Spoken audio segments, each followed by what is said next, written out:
وقتی که دو همسایه جنجال شدن پیش رسول اکرم اومدن برای آبی جویبار ای بدوری باغ ایش میگذشت جنجال شد. حضرت گفت چوا او من میکنی؟ تو کی که او من میکنی؟ در اسلام هیچ کس حق نداره آب من کنه.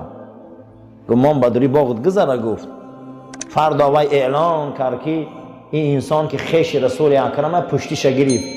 آیه مبارکه قرآن آمد که پیغمبر هر کسی به حکم تو راضی نیست کافر است. کسی به حکم رسول اکرم، به زندگی رسول اکرم راضی نشود، به امر رسول اکرم تسلیم نشود، وی حال ایمان نداره. برادران، پیغمبر ما خوشبو بود، پیغمبر ما ریش کلان داشت، پیغمبر ما لباس سفید و سبز دوست می داشت، پیغمبر ما رو موی سرش لخچه باری سیاه از بالای گوشاش مگه کشال بود. حتی که حضرت ام سلمه مادر ما گفت ای که خوراک خوری رسول اکرم دوست می داشتم.